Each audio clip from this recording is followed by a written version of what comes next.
Off we go. Okay. Thanks for joining us for another Courage to Change podcast. I am joined today by Michelle Hash. Thank you very much for being here. You are actually our first provider that we've spoken to. Oh, wow. I've interviewed a couple of clients and talked with Mike, although I think Mike is bored of me because he already knows I know his stories. But I was really interested to meet with you and just hear more about what you do, because I feel like you're another boots on the ground organization that's working with people that are still in active addiction. And Yes, we are. so if you want to share like a little bit about your personal history and how you got into this, I'd be interested to hear. Okay. Well, I started the first time I ever did anything. I was 11 years old. I smoked. Ironically, I smoked hash. It wasn't on purpose. That's what my friend's older brother had, and it just went on from there. All through junior high and high school, and after, just anything and everything I could get my hands on, get my mouth on, like whatever, and in and out of jail multiple times. Left the state at one point. I'd stolen about a half ounce of cocaine from these guys when they were high on heroin, and that was not a great decision. And so I was running. It was not good. Yeah, so I did. I lived that life. I was unhoused. I was strung out on meth in Arizona. I ended up, when I left the state, I ended up in Arizona, in Tempe, Arizona, and ended up unhoused, homeless and strung out. And my aunt happened to be driving by, who lived down there, and saw me. Wow. She picked me up, and within 4 or 5 hours, I was on a plane back to Seattle. She reached out to my parents and like, you have to bring her home. I was 22 or 23 years old at the time. And it just went on from there. I stopped all white drugs a year before I actually got completely clean. And then January 27th of 1992, I woke up on a Sunday morning, and I could get around 90 days. Like, my parents had put me in rehab in 1985 when I was 17. I was in high school. Got kicked out, went again, made about 45 days and got kicked out. And anyway, I had been in and out of recovery, just such a revolving door for me. And could get around 90 days at times, and then just blow it up. And my last drunk, I was with my girlfriend at the time, my partner, and we were at a Mexican restaurant. She got up to use the bathroom, and by the time she got back, I had downed 2 shots of Jack and about half a beer, and she wasn't gone that long. And it was just on and cracking. I will say this about that: it was not a horrible evening that time. Well, not like all the other times where I woke up in jail. I think that probably is one of the more fearful things that had happened to me, is waking up in Pierce County Jail and having no idea how I got there. None. Because of blackout. And then just drugs.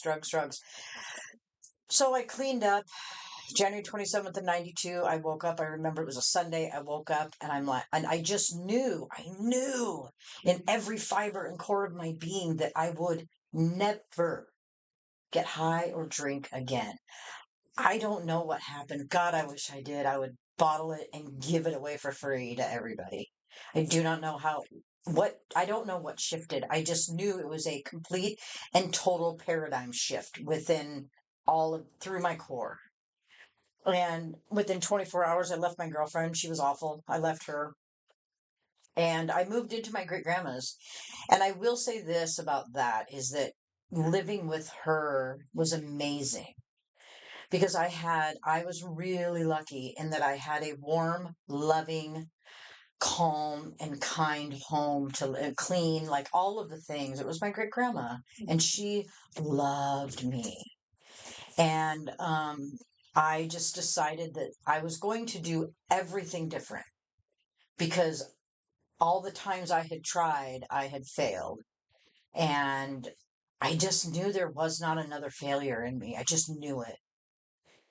And so I decided to do everything different, and I did. And at the time in 1992, what was really only available at that time was 12 step. And so I got heavy into 12 step. And I mean, I went to, and I kept myself as busy as possible. So I got enrolled full time in school. I was carrying 18 credits in school. And then I had a job at 7-Eleven working graveyard by myself. That was crazy. Mm-hmm. That could be a whole podcast in and of itself. But I stayed as busy as possible. And as time went on and the years rolled on and things happened, and have there been times that I've wanted to drink? Sure.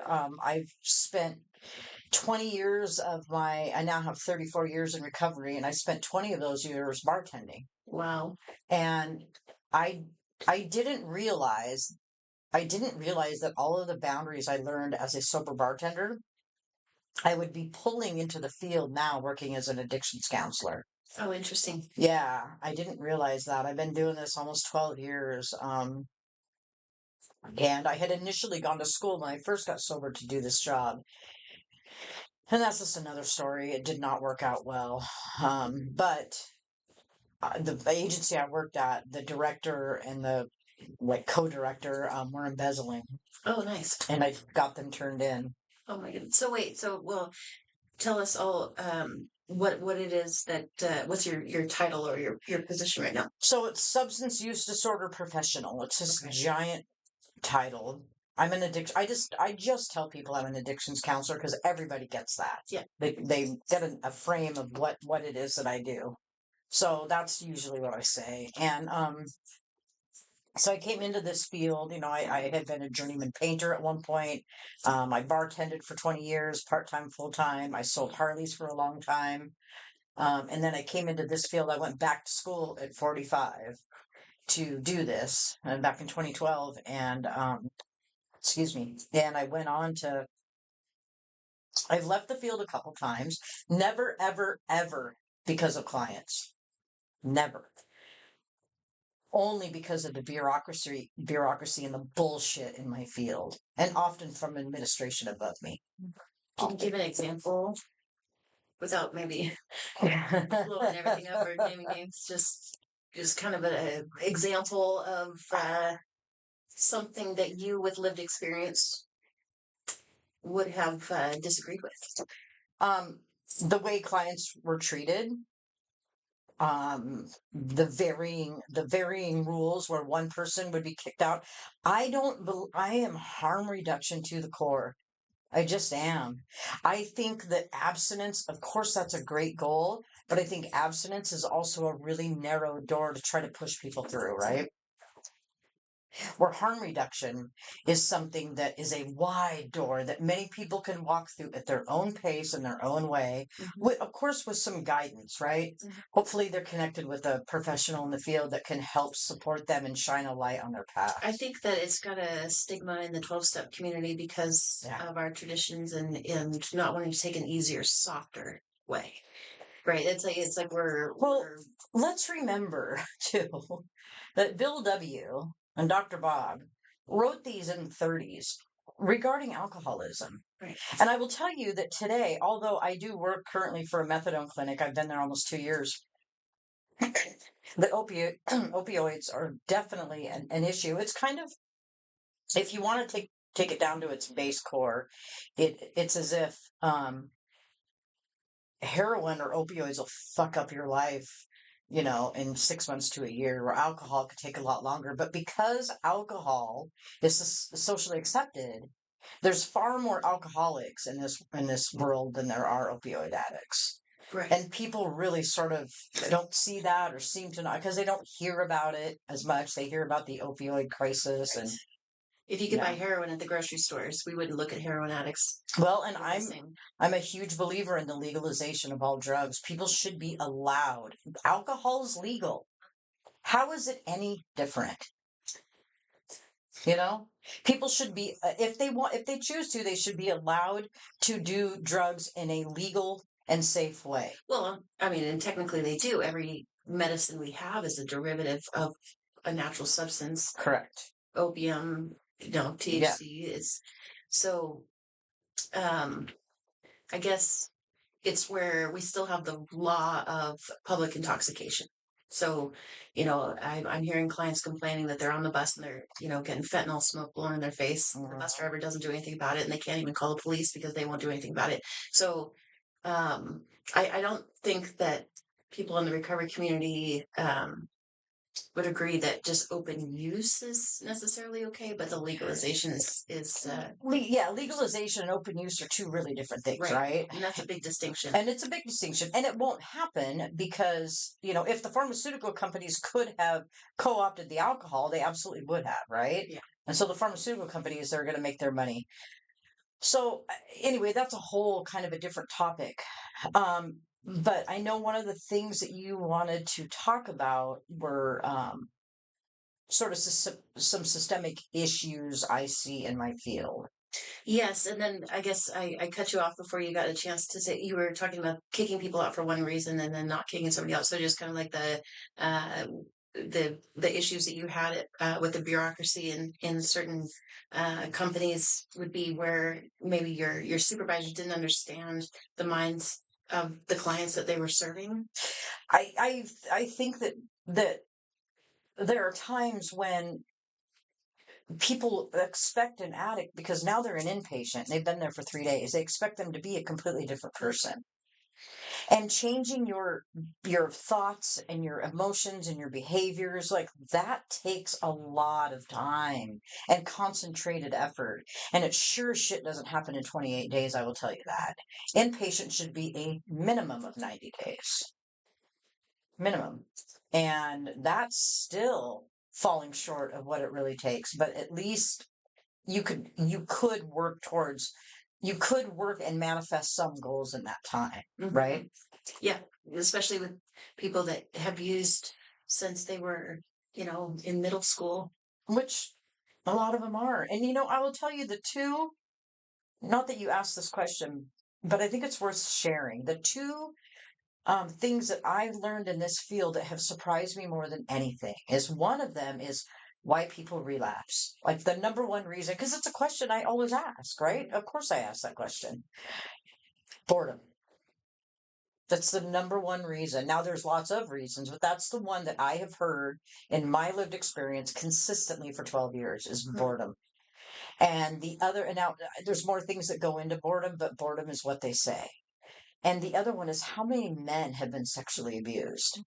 I had never really thought about that. That had never really occurred to me, how many men have been sexually abused. And it's shocking to me. And it's something that I think our culture should acknowledge and doesn't talk about and doesn't think about.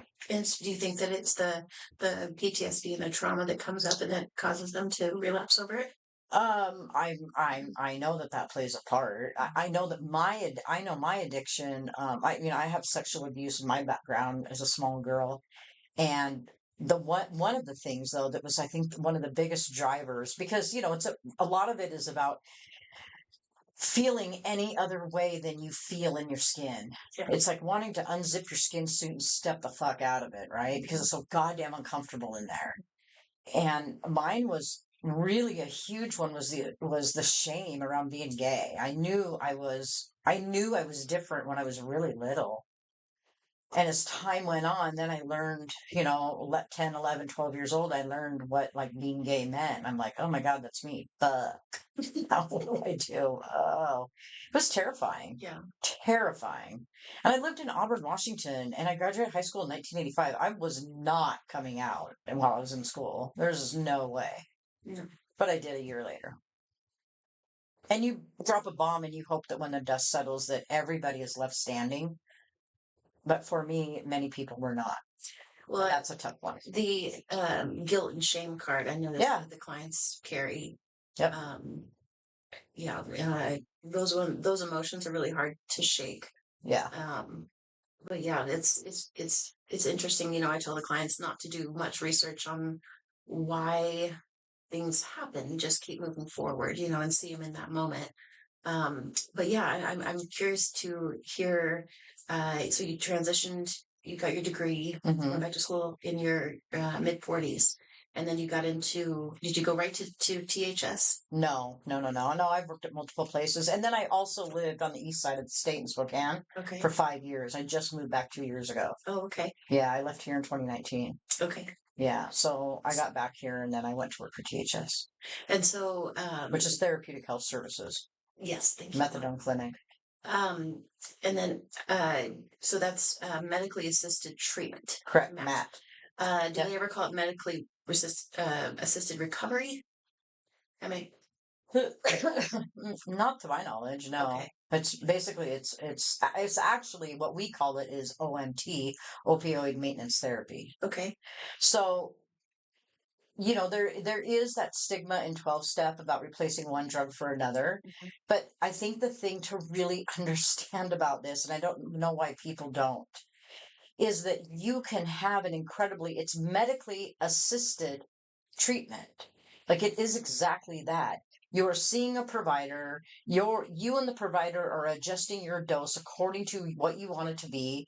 Many people start to slowly withdraw after they have gotten their life back together and things are going well and da da da da da. And then they decide to titrate down over a period of time, which is the smart way to do it a little bit. You didn't become an addict in a month. Right. It's going to take time to withdraw from this, because what we don't want to have happen is for you to have withdrawal symptoms and for you to have cravings. Cravings are the big one. Mhm. People can manage like minor withdrawal symptoms. You can manage that, but cravings are really hard to manage. So, people often ask me, how long are they on it and how long does it take to get off of it? And it varies widely. You can have a little teensy. Now, I will tell you that with fentanyl, the doses for methadone are a lot higher. And I kind of explained to clients, like, think about a sock, a pair of socks you love. And the more you wear them, the more worn out they get. And finally, those socks are falling down because there's no elastic left. And that's kind of like what happens to your receptor sites. The heroin filled it up. But when the fentanyl went in there, it really stretched out that receptor site. So it takes a lot more methadone to manage. So what is a normal dose for a heavy fentanyl user? Where would you start them? Well, everybody starts about the same. They start at about like 50, 60, 70. So day one would be 50 milligrams, day two, 60, day three would be 70. And then they need to be at 70 milligrams for about 4 or 5 days. They come see a provider. The provider then bumps them another 15 milligrams. And you can do that every week if you keep bumping 15 milligrams. So you can go 60 milligrams in a month. So if you start at 50 and a month later, you could be about 100, 110. And that's not almost always never enough for somebody who has been doing fentanyl, and they're smoking 2 and 3 grams a day of fentanyl. Like, it's no joke. Yeah. And then if they're using methamphetamine while they're on methadone, that really cuts down the effectiveness of methadone. So if I really try to get them when they're on a higher dose of methadone and they're not doing any fentanyl, their UAs are showing that, right? But they're still doing meth. I'm like, look, you could probably reduce your dose of methadone if you like start cutting down and getting out of the methamphetamine. It's not doing you any favors anyway. And these are all the things we work on. Is that common? Do you see that with the clients, is that they're using meth over fentanyl if they're on methadone, or is it really just? I mean, I don't know that. I mean, what's common is that they'll be around 60, 70 milligrams of methadone and just stay there and still do fentanyl and still do methamphetamine. And that 60, 70 milligrams isn't really doing much. It's maybe softening the sharp edges of withdrawal a little bit, but not much. And they're intermittent dosers where they're dosing maybe 2, 3, 4 times a week because they're out running and gunning and smoking fentanyl. Yeah, it seems odd. Like, what's the point of the medically assisted recovery if they're not actually involved in the program? Because everybody's at a different place, right? Everyone's at a different place. And so, those are the clients that I put a dose hold on and then talk with them. And I'm getting the rest of the team to do that as well. Like, those are the clients we really need to start going after to get them like, hey, come on. If we get your dose up, you could stop smoking fentanyl and most likely it'll reduce the methamphetamine. Generally, they do reduce the methamphetamine. They still might be doing it, but they reduce it because they're not out looking for fentanyl anyway. And fentanyl has meth in it. Meth has fentanyl in it. I mean, it's just kind of a hot mess out there right now. Yeah, and extremely dangerous, I would imagine. Yeah. To mix all those. And so, then we can start working on getting you some housing where you have a safe place. Because here's the thing is that people, when they're out on the street, especially as a female, it's imperative to stay awake and alert because there's a lot of sexual assault, a lot of physical assault. Like, you're just trying to survive, man. Like, go spend a night on the street. It's a horrible, horrible way to live. Horrible. Yeah, it's a lot easier to do that living in a cardboard box if you are intoxicated. So, without clean and sober housing for the person to go to, it's probably nearly impossible for that client to stay sober. Well, and our system is set up in such a way that the system, honestly, the system is set up to do exactly what it does. So it's not even that the system is broken. Mm-hmm. It's that the system we currently have, is not the right system. It's just not. Mm-hmm. And there are pieces within the current system that are difficult to navigate. It's like very siloed, right? Mm-hmm. The federal regulations around privacy, the standards that we only addiction clinicians are held to is CFR 42 Part 2, which is federal, so it's in every state, and it makes continuation of care really difficult. When you go see a doctor, like maybe you need to go see, a couple other dermatologists and a foot doctor, podiatrist, right? You see your primary care and they're like, okay, and then they send out a couple referrals and then you make your appointments and that's that. Really easy. If you come see me and we do an assessment, like, okay, you're going to go to inpatient, I've got to get all this written confirmation from you through an ROI, a release of information that you sign to send it to this one place. And then I need another one to send it to this other place. And then I need another one to send it to this third place. I want to send your assessment out to at least 3 places to get you a bed as fast as I can. Mm-hmm. And then once you're there, I need another ROI in place to then talk to your clinician, whoever it is, if they want to communicate. Like anybody I'm going to talk to, I have to have an ROI in place. Yeah, and I don't have to do that with my doctor. No, and it just, for continuation of care, it's a big hurdle. And that's what you mean by the silos, is that the different entities have a harder time communicating with each other. That's part of the reason right there. Yeah. And then also just, you don't know, there's a lot of grassroots organizations out there. There's no I think what would be lovely is a multi-care approach to addiction where we have a detox, 10-day detox. We have a 90-day inpatient, and then we have recovery supported housing.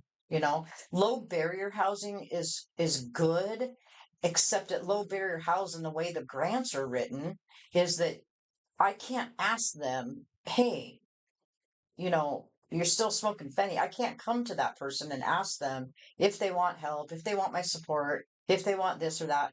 I have to wait for them to come to me. So then it just becomes this big den of a bunch of fentanyl smokers, right, which is helpful to no one. Trap house, like a tax-funded trap house, exactly. Well, and so we keep doing these things with the wraparound services, and we've been trying. Yeah, so the client has very little incentive aside from if they're trying to get their kids back or their life back, they're something to live for, right? For them to step out and say something needs to change. I almost feel like the way we have a system set up right now is just enabling them to continue on this path. But so with that one-stop shop that you kind of are describing, that could be something immediate. What else do you see as the way we have this now? How is the system failing? Medicaid needs to allow for 90-day treatment. Like, it's difficult. As the counselor, you have to reach out to the insurance company and you have to get prior approval for this person. And sometimes that prior approval is given for 5 days or 7 days. Yeah. And I have to do it week after week after week after week if they're going to stay there for 90 days. Like, it's such a nightmare. Well, not to mention the detox centers. The insurance companies are still only paying for them for the equivalent of what heroin or, like fentanyl stays in your system a lot longer. A lot longer, yeah. So the insurance runs out before the client's fully detoxed. Right. So we're basically, sabotaging these kids, humans before they even get a chance. Yeah. They're seeking sobriety, we're not giving them an opportunity to get it. Yeah. Well, and this is why, I could go on and on about our current administration, the federal government, and what a pile of shit. But I find a way, all of that to say, it's the system I have currently, right? And so the client doesn't need to know all the bullshit that surrounds that and how complex and difficult it can be. Like, that's my job to manage it. And so I do, and I manage it. And, the Snohomish, the Carnegie Center, sends out a Snohomish County resource guide, which is really comprehensive and pretty good. It's better than what I've seen in King County. I mean, King County, I haven't worked in King County since 2019, so maybe there's something different now, but you only really know these things if you've been in the field for a while. And like, I've made connections with you guys, and I made connections with some other people in Sound Pathways and different thing. We're having the big resource fair. I wish I could go to that. I have to work, but we're going to have a booth down there, and I'm really excited for that. Yeah. Well, until we can actually get some funding going in the right direction, it's just a bunch of providers with really great ideas. With really great ideas, yes. It's not. I doubt that I'm the only one that feels this way. I'm sure there are others. I just bitch about it out loud to people, and But you're hopefully they also not listen. sitting behind a computer. You're sitting face to face with the addict that's asking for help. Yeah. Yes, and I would love to be able to provide it in a much more seamless way. I don't understand why it can't be more seamless. Like, why does it have to be so monkeyed up? Yeah, I don't know. The thing with medically assisted treatment is what it does is it helps people get their life back. And at this point, methadone's been out for decades, and there are, I'm sure, millions of people that could attest to that. Right? Yeah. And I have clients that have earned up to 27 carries, which means they only have to come to the clinic once a month, and they dose at the window and they pick up, 27 carries and off they go. And, that's great. And they've got their home, they have their children, they have their partner, they probably have a job. Like, they've been able to get all of these things back. And once you get stable like that, then let's talk about, titrating down if that's what the client wants. It's client driven. We're not working on my timeline. Right. It's not about me. It's about what works best for them. And every time I see clients, one of the very first questions I ask is, how's your dose? And if they're like, I feel so tired, I said, okay, then let's go see the doc and have it dropped. And that's like a 5-minute visit with the doc. We got 2 providers on site Monday through Friday. See a provider, get it dropped, whatever, and see where you're at. Go talk to them about it. Yeah, and I was taken by this too. How many clients are you guys serving on a daily basis? Right around 900. 900. Yeah. And how many staff members do you have? There's like probably around 40 people in the building. We have 10 counselors, 2 clinical supervisors that supervise the counselors. I'm the lead clinician. There's 3 people at the front desk. There's a site supervisor. There's so in your 4 position, mental health. Does that mean that you're fielding the questions that are coming off of the other providers? Yeah, I train the newer clinicians because it takes a couple of years in this field. And I will tell you this, that I have worked in all facets of the field. And when I moved back here and was looking for a job, I'm like, I want to try methadone. I don't know a ton about it. I get bored easy. Like, I'm kind of bored. Why don't I go learn something new? And I have to tell you, man, it is a lot. So I tell the clinicians that have been doing the methadone for a while, and they've never worked anywhere else. I'm like, you are going to be amazed at how much easier it's going to be for you if you ever leave here out there, because methadone is complex. And then we have a dispensary that has 5 or 6 nurses in it. Yeah, 4 or 5 mental health Sounds people. like a lot of moving parts. It's a lot of moving parts. It is. I mean, I work 4 10s, which I requested. Yeah. That was a hiring condition for me, because that's the schedule that works best for me. And I mean, from 5:30 in the morning, the UA department's calling me or the dispensary's calling me, and I'm fielding calls about this, that, and the other, and it does not stop until, and it's going on. I leave at 4, and they're there till, some of them are there till 4:30, Wow. and it's on and cracking. So, and what budget cuts have you guys experienced recently? I don't know.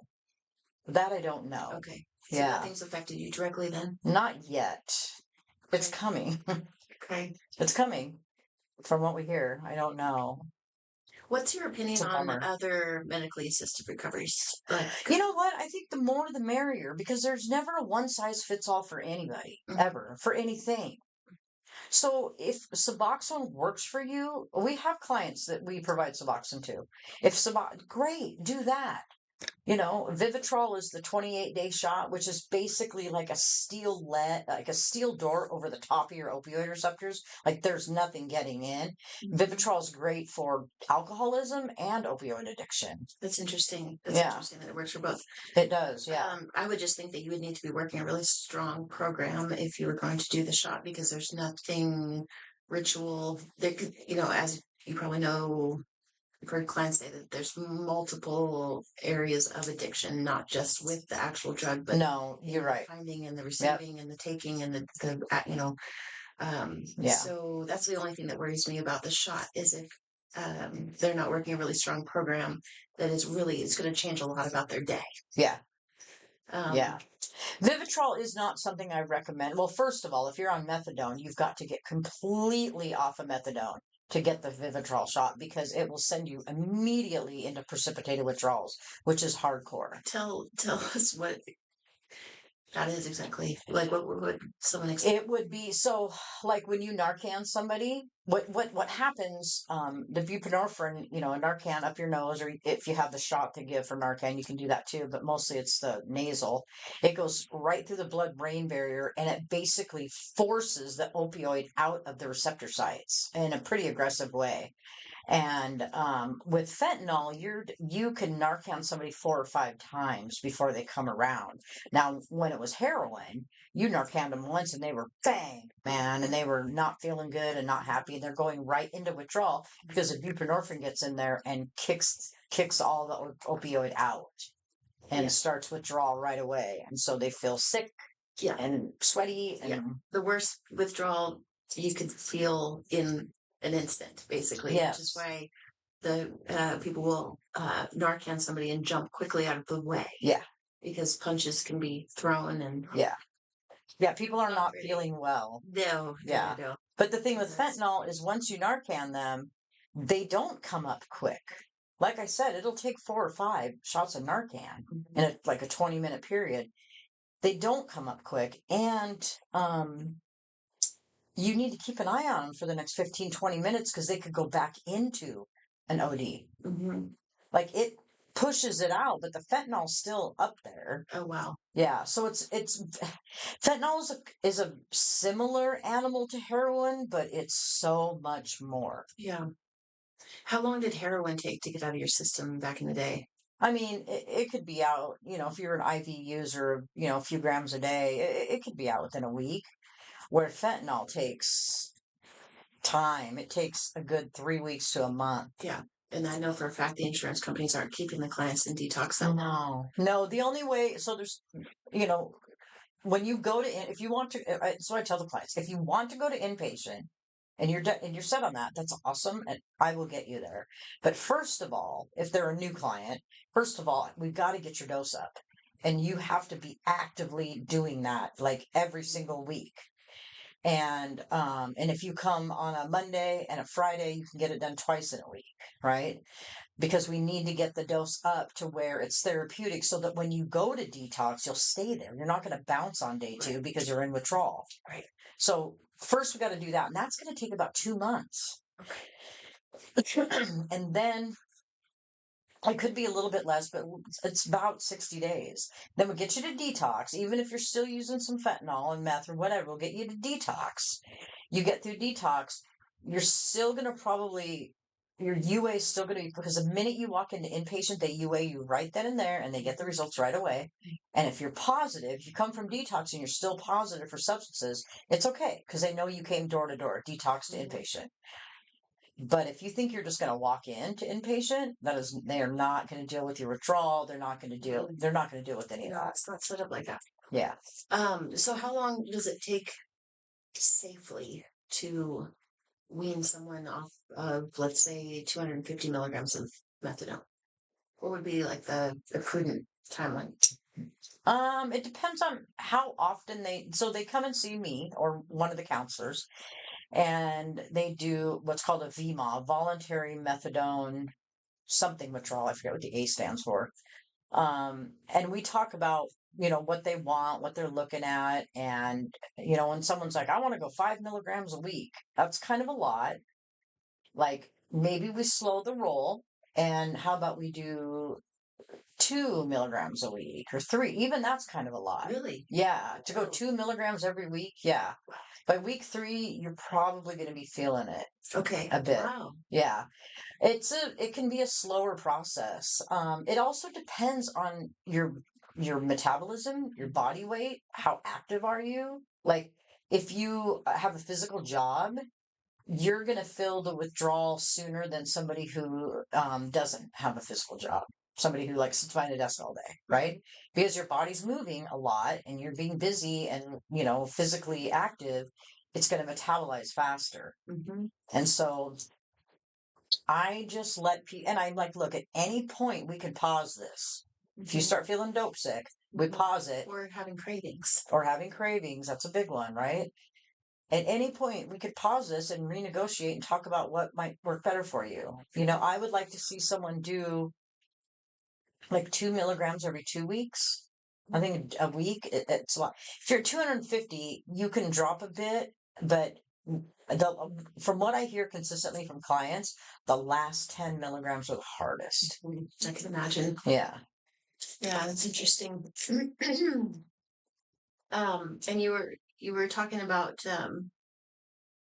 oh goodness, my mind's all over the place. Wraparound services, low barrier housing. Trying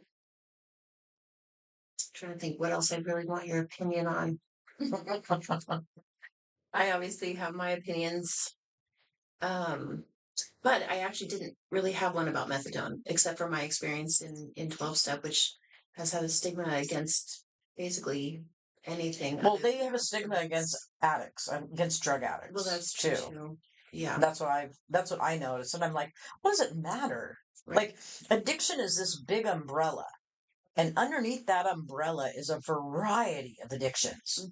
And how it plays out in your life, everybody's story is similar but different. And it's theirs. And why does anybody care that they're doing medically assisted treatment? Why would you care that this person over here is doing not you, right, but like, and I remember your analogy of if you go to the doctor, with a broken shoulder and they send you off with a prescription, nobody's judging you. Right. They're actually patting you on the back saying, way to take care of your health. Yeah, way to take care of your health. So medically assisted treatment, how is it any different than somebody taking their diabetes medication? Right. Or, medication for anything that they might be on? How is it any different? Maybe because it makes you feel good? But they don't, it's not the type of opiate that gets you high. Okay. It's not, it doesn't activate that way. It does fill the receptors, but it fills it it just has a very different mechanism than opioids do. Like, I've had multiple kidney stones and they give me oxy. It makes me feel really good. I'm also very cognizant of the fact that I'm in recovery, blah, blah, and I don't abuse it and I'm not selling them and da, da, da, like all the things, right? But it makes me feel really good. I've never had methadone, but from everything I know about it, and this is coming from medical professionals, it's coming from clients. I take the word of the clients often, because it doesn't get you high. It takes away the cravings and keeps the withdrawals away. Mm-hmm. And that's its job. That's what methadone is supposed to do. Yeah. I mean, I guess if you took a whole bunch of it, maybe. I don't know. Well, and once the client is stable, then they can start digging into, the systemic causation, the trauma, the PTSD moments and those things. Mm-hmm. But I don't feel that any of the wraparound services are going to work until the client is stabilized. Well, that's the thing, is like we've got to get their minds somewhat clear, right? And I've watched it happen again and again and again. I've had clients reach out to me from 8 years ago, and they're still in recovery. And they want to thank me. And I'm like, well, you're very welcome for the really tiny part I played. You're the one who made the decision day after day after day after day to not use. So I am applauding you, friend. Yeah. Like, you're the big deal, not me. But you are a huge support in that stabilization. Right, I do So support them. Like, that's my whole job. I learned early on in my field to stop saying the word help, because with men, I just felt like there was an edge. There's like an edge to that with them. Like, they did not like it when I said the word help. And I'm like, and to me, like, words really matter. I try to pick my word, like the most precise words I can, and shifting it to the word support made a huge difference. And that's really what I am. I don't like to think I need help either. Like, that's how I roll as well. So I get it. But support, yeah, because we're doing it. Support, just to me, it denotes like we're doing it together. Like, I'm right here with you. Yeah, because they really, as we all know, they have to do it on their own. They have to want it. Yeah, they do. And if we can get them in a place where they're not dope sick, that's the big thing, because being dope sick will drive you back to the drug ever. I mean, and people aren't even getting high anymore. Right. They're just not getting dope sick. Yeah. Yeah. I think if we went out and interviewed with people unhoused on the streets that are in active addiction, all they're trying to do is avoid the sickness. Yes.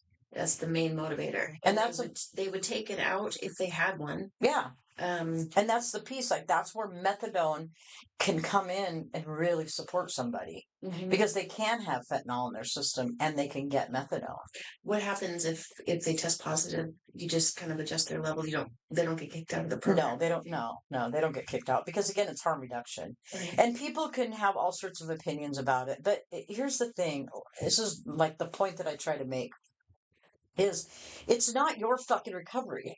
Right. So stop it. Yeah. Like, stop. It's not, you're doing your recovery and it's working excellent for you.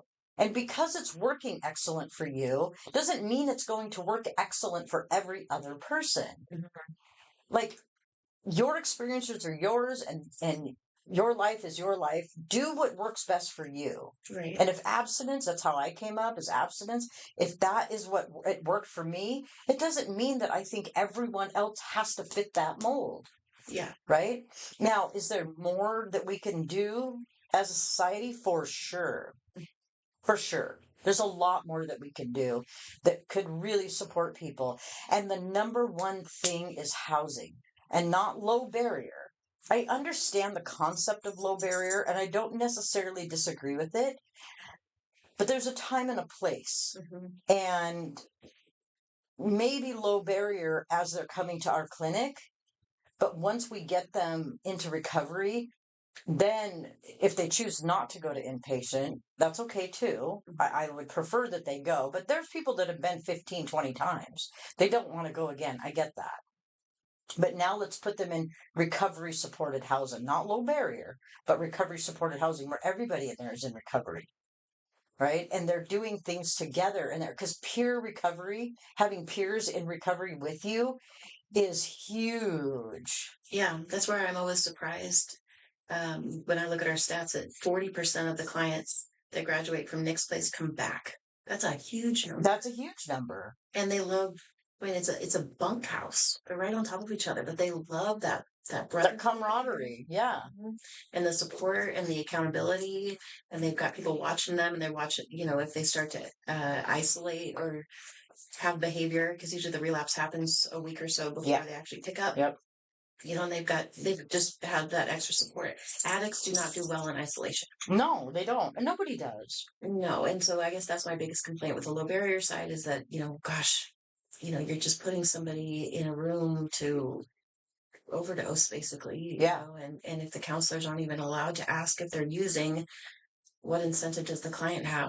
And I don't know. It's just, I battle with this one a lot. Yeah. Because I think that, shelter is obviously a human essential need. It is. We all have the right to a home, whatever that looks like, right? A safe place to lay your head at night where you're not going to get raped, you're not going to get beat, your things aren't going to get stolen, because that is what happens all of the time out there, all of the time. Yeah, or worse. And men are getting sexually assaulted by other men. Yeah. Women are getting sexually assaulted by, it's just this perpetual, horrifying awfulness. And addiction has a dark energy to it. Mm-hmm.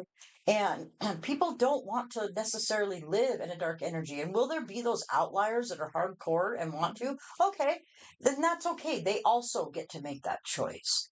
But let's create an opportunity for all of those people who don't want that, which is by far the vast majority that don't want to live like that. And get them somewhere, whether it's inpatient or into recovery supported housing, where they have support around them. We've got care coordinators and healthcare coordinators there, so they get healthcare needs met. They can get, they can get to the doctor, they can get to the dentist, they can get to the food bank if they need that. They can get their kids back, all of the things. I mean, because otherwise we're just doing the same thing over and over again. It's like a meat grinder. It reminds me of Pink Floyd The Wall, that one scene. It's just like this meat grinder. Well, and so the clients that we help get into detox, they don't have any insurance, so they're on state insurance, and they go into detox, and then detox, they get kicked out or dismissed or whatever on Friday. Their inpatient isn't until Tuesday, and so if it wasn't for Nick's place, or if it's a woman, we don't have any place for them to go. Yeah. They go back to the streets. They relapse. They get them in again. And so the taxpayers are the ones that are paying for the system to fail. Yeah. And we could just listen to the clients themselves or the providers with lived experience. We have a PhD in life, and that's okay. And if they could just make a little bit more decisions wisely. Nick's place is designed after what the clients have asked for. They said, I need a safe place to stay sober. I don't have any judgment if they do drugs. Not obviously not here, but out in life. I don't judge anybody, but I'm just creating a space so that they can stay sober. That this is what they said that they needed, but I have another client living up the street in a low barrier apartment, and she's afraid to go home because the dealer across the hall is banging on her door at 3 a.m, asking her if she wants to buy Fetty. Yeah. And, I'm like, wait, let's do this a little bit better. How can we do this a little bit better? It's just asinine to me that the people in positions of power with access to the money are the ones making the decisions without any input from the people on the ground. Your boots on the ground. I'm boots on the ground. There is no input. They just pull this out of their ass. Unless it's by design. Well, I definitely think that there is I definitely feel, that in relation to addiction, you can, religion used to be the opiate of the masses. And that's really gone by the wayside, except for the far-right Christian nationalists. That's becoming quite a thing. Outside of that, though, you keep people sick by a poor healthcare system, which is what we have. We rank low across the world in healthcare outcomes and access. We keep people doped up with drugs. We keep, if the federal government really didn't want the drugs here, then they would stop funding the things that they fund, and they would do something about it. When Reagan was in office and the whole, everything going on down in Nicaragua, the CIA was the one that was importing the cocaine that was turning into crack. And it wasn't even that long ago. I can't remember if this is 100% accurate or not. I think it was Obama's presidency. That prior to that, if you got caught with crack, you were looking at prison. you had a gram of crack on you, you were definitely looking at prison. If you got caught with a gram of cocaine, it was a slap on the wrist. Right. And that was racially motivated, 100%, right? 100%. Because the black community was smoking crack, although I was a big crack smoker back in the day.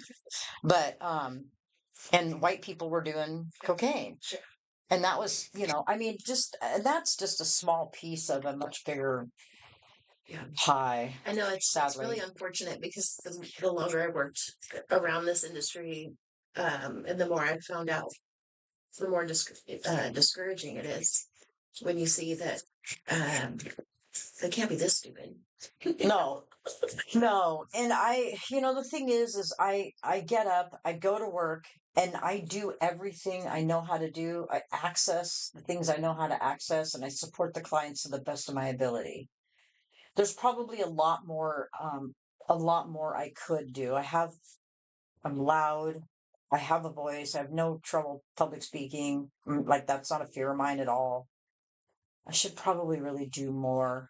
Being on your podcast, it was really lovely, and thank you. I'm really grateful that you felt that my voice was important enough to be heard. Um, but there are a lot of things and again, it's this grassroots piece, right? Which you guys are that, right? And there's a lot of places out there that are, and there's a lot of power in that. Well, yeah, and with the providers together, if we come up with a bill or something that we can all agree upon and see if we can actually get something shifted, if not changed. Yeah. Just slightly and for the better. And because this population, I feel like it's looked upon as disposable. And Yeah. Yes. Yeah. Addicts are not garbage people. Yeah.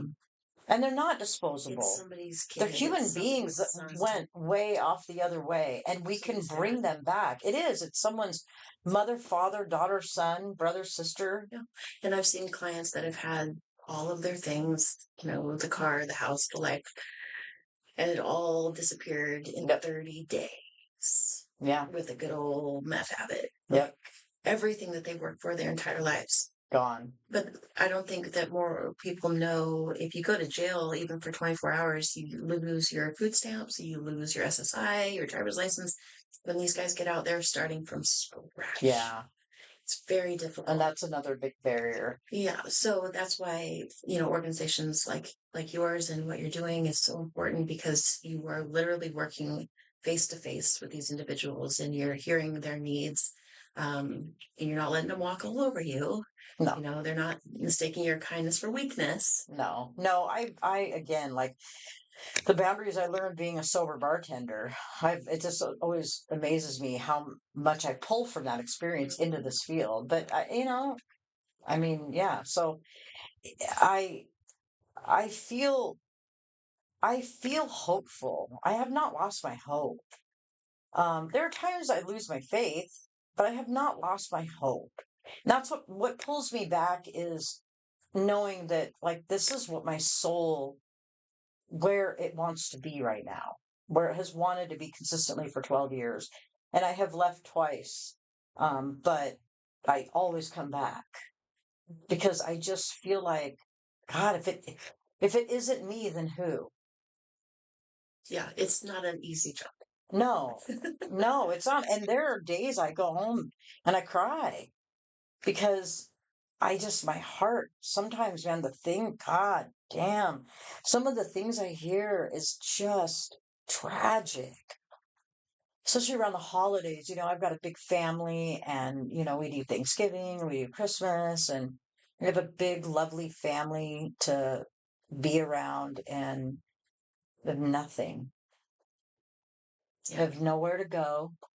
Nobody's really wondering about them, or maybe there are, but they don't know about it. Like, it's just heartbreaking. And then the trauma, like the stories that they share with you. And I've had men break down sobbing at my desk, because they're in their 40s or 50s, and I'm the first person they ever told about the sexual abuse. And so you just hold space, and you just hold still and let them. I've got Kleenex in there, and just let them be, and maybe go get them a cup of water, and just let that be. And I can refer them. We have mental health there, which a lot of addiction agencies don't have mental health in the building. Luckily, we do. Yeah, that's essential. It is essential. Yeah. Marrying those fields is essential. And yeah, so I feel really pulled to this field, and I feel really grateful, especially when something really wonderful happens. And maybe it was like some random thing I said to them at some point that like was a shift. You never know what you're going to say to somebody that is going to like bring about a paradigm shift, or you never know. So I do a lot of listening. Yeah. But I also speak as well, you know? Well, and just like with your story, you just woke up one day and something shifted. Yeah, I don't And know I'm sure you what had it gotten was. plenty of shenanigans beforehand. Oh, Any yeah. one of those could have stopped you, but it was just making a decision in that moment. And but the support that you offer is essential, because without there, I don't know if people really understand that these clients, they, like you said, they have no one. They've burned every bridge. Yeah. And, just someone else in this universe showing them that they give a shit Yeah. means the world. Yeah. There's whenever you see a client, like initially you have to do an assessment on them, right? And it's like this 22, it takes at least an hour. And one of the questions on it is, do you have any close friends? Because I'm trying to kind of pry into like some sort of peer recovery support or any kind of support they might have, right? Do you have any close friends? And I can't tell you how many times clients have said no. Yeah. Well, and the friends they do have are probably, but they definitely don't consider them close friends, right? Like they don't have any. And then the next question is, do you have family support? And it's often no. Mm-hmm. Yeah, I ask for in case of emergency person. Yeah, and they often don't have anyone. Yeah. So then I'll say, "Are you sure nobody wants that hat?" And then they say, "Well, all right, maybe my uncle." But they have written off everyone in their life because they've just assumed that everyone's written them off. Yeah. And it's only happened once that I actually had to go on Facebook and actually do some research to try to find a client's family from when he passed away. But it turns out that there were a lot of people at his memorial, and there were a lot of people that actually still cared. Yeah. He had forgotten that. Yeah. Mm-hmm. Yeah. Sometimes we just need to remind them. Yeah. Well, thank you so much for this. You're welcome, girl. Yeah. Is there any other any other burning desires? Yes, that's what they would say. I knew you were gonna say that. No, I mean, I appreciate being here. For those people who have a stigma against medically assisted treatment, stay in your own lane. Mm-hmm. It's not your recovery. Be supportive that the person is doing the best they can in that moment. Yeah. I mean, really. Yeah. Like you got no skin in the game when it comes to someone else's recovery, right? Like you get to do yours, they get to do theirs. Right. Well, and your analogy about the antibiotics. Yeah. And the word medically is in this. And it is medically assisted treatment. Like but we have 2 providers that write those scripts, and it's dosed out by RNs and in the dispensary, and it's highly regulated. So you said you're a big proponent of harm reduction. What do you think about harm reduction troops handing out foils, tutors, and bubbles? I mean, if it's clean stuff, it's better. Okay. It's harm reduction, right? So we all employ harm reduction in our daily life just by trying to eat well, drink some water, take a shower, wear clean clothes, hopefully live in a clean home, like reducing the amount of harm that we do to ourselves on a daily basis, right? We know that if we take decent care of ourselves, at the very least, decent care of ourselves, our health will probably be all right, right? So when it comes to addiction, I mean, when IV heroin use, you can't IV fentanyl, not in the form that it's in. But when IV heroin use, I was a huge fan of safe injection sites, which we didn't have, but I wanted safe injection sites because like I explained it to my mom, who's a hardcore conservative Republican and a fucking Trump supporter. Ugh.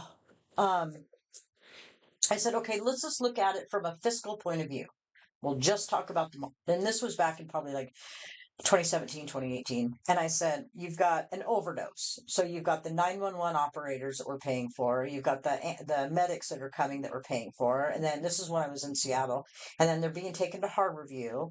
And now they're going to have to not only address the overdose, but there's probably infection at the site, the injection sites. There's probably that. There could be Hep C. There could be TB. I mean, there could be a whole host. Generally, there's a whole host of other medical issues happening with that addict, because there is.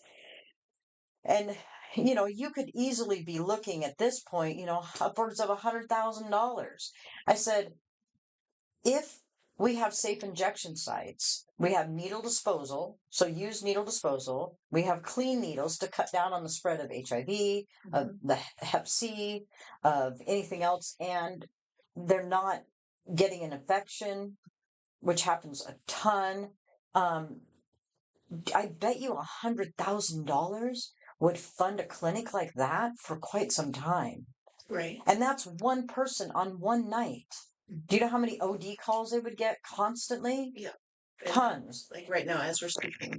So we sell people alcohol that is, it's not going to have like any sort of foodborne, grossness. Like it's clean. Right. It's gone through all the things. It's sealed. It's, the bottle's been cleaned or it's brand new, right? It's like we do all of that. You could walk into any bar, anywhere, or grocery store or any mini mart and pick up whatever. And that's okay. But we can't provide a safe place for people to inject where at the very end, and then there's social services available as well, where at least we can dispose of their dirty needles. We can help them, and like that whole stigma around that's a cultural perception that has been pounded down on us since the 20s when they made opium illegal. So where's the harm reduction in the foil part, though? I mean, I don't know about the foil part of the harm reduction. The only thing I can think of is that they're not shoplifting the foil. I mean, that could be. That one just feels a little strange to me. I mean, but the pipe, there's that. But those people are also offering social services as well, right? They're also going out there and talking to them and handing out, like we have a big bowl of condoms at the front desk, right? And everywhere I've worked has had, except for I worked at one private pay, and they did not have condoms at the desk. But I've mostly worked nonprofits and almost always with the unhoused community. Mm-hmm. And yeah, there's such a stigma around heroin, fentanyl, opioid use, and I would like to sort of push that away and have people just recognize that alcohol is far more damaging, far more prevalent, far more alcoholics out there than opioid addicts. Yeah. And it's available fucking everywhere. And it's the only thing I believe you can die from the withdrawals from. That or benzos, like Valium, Xanax, Klonopin, yeah. I don't think many people know Stroke, that either. heart attack, yeah. If you're a hardcore alcoholic, detox won't take you. You have to go to the hospital. That's true. And do a medically assisted detox. Mm-hmm. And same with benzos, they won't take you if you're a benzo addict. Yeah. So we don't have a ton of those. And when you're on methadone, you cannot be doing you can't do benzos illegally, and you can't drink at all when you're on it. If we find alcohol in your UA, we begin to titrate your dose because the opportunity for overdose between alcohol and methadone is high. Oh, interesting. The opportunity for benzo use. Now, if your doctor has prescribed you, some Xanax or Klonopin or whatever, you have to then bring the bottle, not the prescription, but the bottle to the dispensary, and they count the pills in front of you to make sure that you're not abusing them, and then they log that in the computer. Oh, wow. You've got to register your meds every time you pick them up. So you can have them legally if you're following the rules. These are DEA and these are federal regulations. That's not just something we made up. Like, these are federal regulations, because if you're on a benzo, we need to know, because if you haven't shared with your doctor that you're on methadone, and he prescribes you a high benzo and you're getting the 150, 200 milligrams of methadone, Yeah.